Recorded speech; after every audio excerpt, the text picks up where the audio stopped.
Ayon sa report mga tol, ninanakaw daw ng China ang bawat data o ang data ng bawat UK citizen. Mga kapatid, no? Sabi rito sa report UK Intelligence Agency says China stole data of almost every UK citizen. Sabing ganun. So basahin natin itong report mga kapatid mula rito sa WION. Sabi rito, the British government has come under sustained criticism after a prosecution against two men accused of spying for China collapsed last month, with critics saying it was because of fears of upsetting Beijing. Well, alamin na lamang natin mga kapatid itong report na to mula rito sa WION. Bago natin to simulan, syempre huwag niyong kalimutan mag-subscribe. Click nyo na rin ang notification bell para ma-notify kayo whenever na may mga bago tayong reaction video tulad nito. At kung ikaw naman ay nanonood dito sa Facebook page natin, huwag nyo rin kalimutan mag-follow and like mga kapatid. Maraming salamat sa ating mga bagong kasama sa talakayan natin araw-araw. Alright, panoorin na natin to mga kapatid. Britain's GCH headquarters intelligence officials say China has waged a years-long hacking campaign harvesting vast amounts of personal and classified data from the UK in what's being described as one of the most far-reaching cyber espionage operations ever uncovered. The target list is sweeping. Grabe every UK citizen mga tol, bawat tao kinukuha nila yung data. From everyday citizens and civil servants to critical national infrastructure. And what makes this even more dangerous is that Beijing is not necessarily using this data now. It's storing it, waiting for the day its rapidly advancing quantum computing power can crack the encryption that protects it. This is what experts call a harvest now, decrypt later attack. Harvest now, decrypt later. The idea is to steal everything today, even what you can't break, and open it up when technology catches up. The operation, codenamed Salt Typhoon, has quietly penetrated government networks, telecom systems, and energy grids across 80 countries, including Britain and the United States. Whoa. Security agencies say it is highly likely that almost every UK citizen's personal data has been compromised in some form. That includes banking details, encrypted messages, and potentially sensitive government communications, all vulnerable in the near future as quantum computers become powerful enough to break today's strongest digital locks in seconds. Officials say the campaign could give Beijing a decisive edge, identifying and targeting scientists, defense workers, energy experts, and policymakers. In some cases, this data could also be weaponized for blackmail or recruitment. So yun daw yung purpose. Pwede sa blackmail o recruitment, tinatarget nila mga tol yung pagkakakilanlan ng bawat citizen para malaman nila kung sino yung mga importanteng tao, like for example, scientist, policy maker, yung mga ganon. Kinukuha nila lahat ng personal data ng mga yon. Syempre nandoon na rin mga tol yung mga itinatagong sekreto nun na pwede nilang gamitin in the future mga tol para i-blackmail, para yung mga taong yun is ma-recruit din. Magtrabaho ka sa amin or kakalat namin tong mga information na to tungkol sa'yo. Yung mga ganong mga taktika mga tol. Kung ito man ay totoo well, hindi natin sinasabing totoo to mga tol. Well, ayon yan dito sa report. Pero kung ito man mga kapatid ay totoo, di ba? Hindi lang etong UK mga tol, buong mundo. Kasi alam naman natin buong mundo mga tol is gumagamit ng mga gumagamit ng mga gadget, 'di ba? Lahat ng mga bagay, yung iba smartphone ng gawa sa China o China brand, 'di ba? Alam niyo na yung mga ibig ko sabihin. Lalong-lalo na ngayon mga tol sa digital age natin, dito sa computer na lahat, 'di ba? AI na lahat.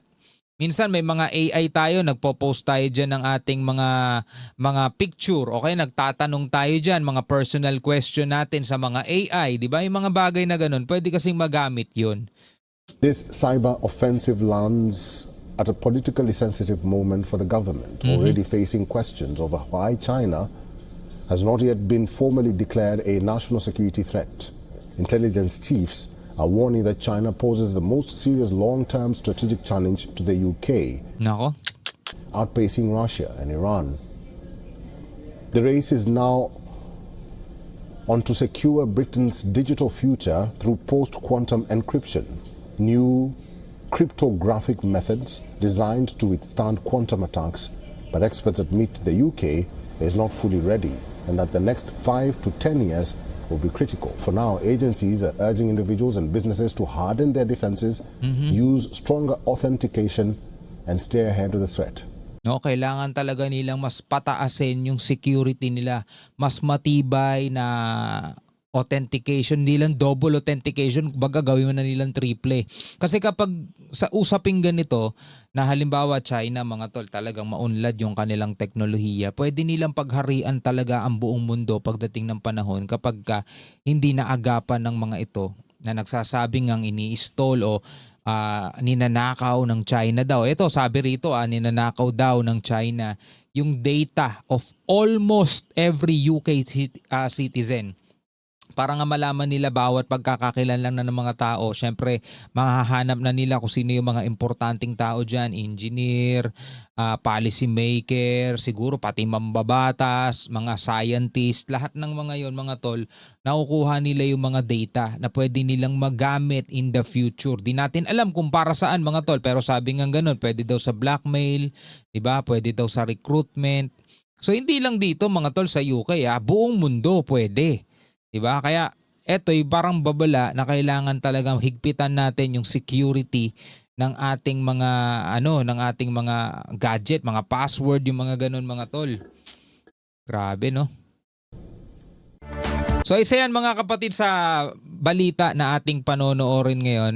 Tapos ito pa, mula naman dito, mga kapatid, sa UNTV News, nangako ang India kay US President Trump na ititigil na daw niya o na ititigil na daw nila ang pag-aangkat ng langis mula sa Russia. So ito'y panibagong dagok ulit sa Russia, mga tol. Kasi kung ang India is malaki ang kinukuhang langis dito sa Russia, malaking kalugihan yan sa Russia. Kasi syempre alam naman natin, mga tol, yun yung pangunahing pinagmumulan ng yaman ng Russia. Yung ginagamit nila para makagawa ng mga armas. Diba? Yung pagbebenta nila ng langis sa iba't ibang mga bansa. So ngayon, ang India nangako kay Trump na titigil na nila yung pag-angkat ng langis mula sa Russia. Panoorin natin, mga tol, itong balita. He's a friend of mine. We have a great relationship. He just said that 2 days ago, as you know. We have a great relationship. No, we were not happy with him buying oil from Russia, because that lets Russia continue on with this ridiculous war where they've lost 1.5 million people.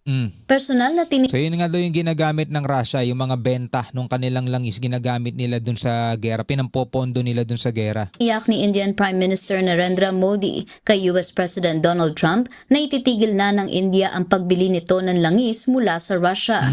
Ayon pa kay Trump, hindi siya natuwa nang malaman na isa ang India sa mga bansang patuloy na bumibili ng langis sa Moscow habang nagpapatuloy ang gyera sa Ukraine. So I was not happy that India was buying oil, and he assured me today that they will not be buying oil from Russia. That's a big stop. Sa parehong pahayag, sinabi ni Trump na umaasa siyang susunod din ang China sa pagtigil ng pag-angkat ng langis mula sa Russia. Well, hindi natin, mga tol, pinapakialaman, no? Yung desisyon ng India o ng China o ng kahit na sino mang bansa kung bibili sila ng langis dito sa Russia, mga tol. Kasi karapatan naman nila yun eh. Pero kung merong sanctions at meron talagang pagbabawal, ibang usapan na rin, di ba? Now I got to get China to do the same thing. You know, that is relatively easy compared to what we just did over the last week in the Middle East. Middle East was 3,000 years and we got it done. This is 3 years. And I think we'll get it done. Bago pa man ito, ilang buwan nang nananawagan si Trump na itigil ng India ang pagkuha ng murang langis mula sa Russia na isang isyung naging bahagi ng kanyang trade war laban sa New Delhi.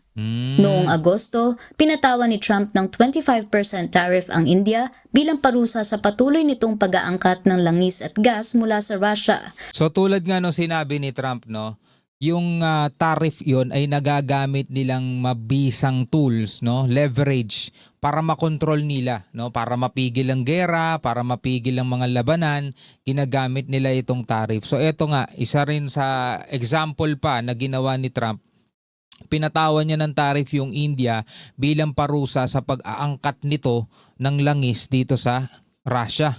Nadagdag pa sa dating ipinataw na kaparehong taripa. Giit ni Trump, kapag natigil ang pagbili ng langis ng India mula sa Russia, magiging mas madali umanong tapusin ang digmaan sa Ukraine. Sa kasalukuyan, nananatiling isa sa pinakamalaking importer ng langis sa buong mundo ang India, na may populasyong mahigit sa 1.4 billion. Ayon sa datos, ikatlo ang India sa pinakamalaking consumer ng langis. Kung ikatlo ang India sa pinakamalaking consumer ng langis, talagang malaking kabawasan to mga tol, no? Sa kita ng Russia. At inaasahang malalampasan nito ang China sa pagkonsumo bago sumapit ang taong 2030. Samantala, sa inilabas na pahayag ng India's Ministry of External Affairs, hindi nito tuwirang tinukoy ang Russia o ang umano'y pangako ni Modi. Gayunman, binigyang diin nito na layunin ng kanilang energy policy ang pagkakaroon ng matatag na presyo at ligtas na supply ng enerhiya, kasama ang pagpapalawak at pag-diversify ng pinagmumulan nito. Mavian Dog. Alright mga kapatid, so eto na nga, no? Bilang parusa pala ni Trump doon sa India, pinatawan niya ng 25% na tariff. So ito nga ang tariff na to ay ginagamit ni Trump bilang mahusay na tools para makontrol niya mga tol, makontrol ng Amerika yung mga bansa. Dahil nga syempre Amerika pinakamalakas top 1 sa buong mundo mga tol . So ito nangako nga daw no si Modi no kay Trump na ititigil na nila ang pag-angkat ng langis dito sa Russia. Ito nga ba'y magiging paraan upang mahinto ang gera sa pagitan ng Russia at Ukraine? Kasi syempre mga tol, kung si Putin mauubusan na ng sources, wala nang bumibili sa kanya, mauubos na yung million niya, mauubos na yung kayamanan nila, bilyon, trilyon kayamanan nila dahil nga dun sa gera, baka nga mahinto, no? Siguro magandang paraan na rin yun. Anong masasabi nyo dyan mga tol? Comment na lamang kayo sa ibaba. Hanggang sa muli, ako nga pala si Shobaldi. Peace out.